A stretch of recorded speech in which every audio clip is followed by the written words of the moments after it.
మార్నింగే టీ తాగేకెళ్ళా. ఇంకా ఒక 2 డేస్ పోగొట్టుంటే ఇంకా టీ తాగే అవసరం నాకేం లేదు. ఎందుకంటే మన అచ్చెన్నాయుడు సార్ చెప్పాడు కదా, ఎంఆర్ఓ ఆఫీస్ కాడికి కానీ ఎండిఓ ఆఫీస్ కాడికి కానీ కలెక్టర్ ఆఫీస్ కాడికి కానీ గవర్నమెంట్ ఆఫీసులు ఏముండాయి అవి వాటికెళ్ళి కానీ సచివాలయం కాడికి కానీ వెళ్ళామంటే గిన మనకు స్కూల్లోకి కానీ హై స్కూల్లోకి కానీ ఒక చైర్ వేసి మనకు కాఫీ ఇచ్చి మర్యాదలు ఇవ్వాల. ఎందుకంటే ఇది మా అచ్చెన్నాయుడు సార్ చెప్పాడు. ఎందుకంటే ప్రతి ఒక్కరికి మర్యాద, టీడీపీ కార్యకర్తకి మర్యాద ఇకపోతే సార్ కంప్లైంట్ ఇమ్మన్నాడు. కంప్లైంట్ ఇస్తే ఒవ్వరికి ఇంకా సినిమానే, ట్రాన్స్పోర్ట్లు ఉంటాయి, లేకుంటే డిస్మిస్ ఉంటుంది.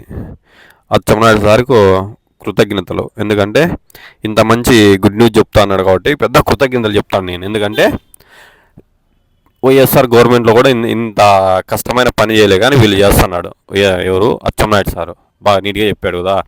మనం పచ్చ కండువ, పచ్చ బ్యాచ్, పచ్చ సొక్క, పచ్చ క్యాపు పెట్టుకొని వెళ్తే ప్రతి ఒక్క ఆఫీస్ దగ్గరికి కానీ లేచి చైరేసి కూర్చోబెట్టి మనకు వాళ్ళు రెస్పెక్ట్ ఇచ్చి మనం తీసుకొచ్చిన ఒక పేపర్ ఉంటుంది కదా, దాంట్లో మనకి ఏం కావాలంటే అవి దాన్ని వాళ్ళ సంతకాలు పెట్టించుకొచ్చి మనం వీడే కూర్చుంటాం. మళ్ళీ పోయేదంటూ ఉండదు ఆఫీసర్ దగ్గరికి.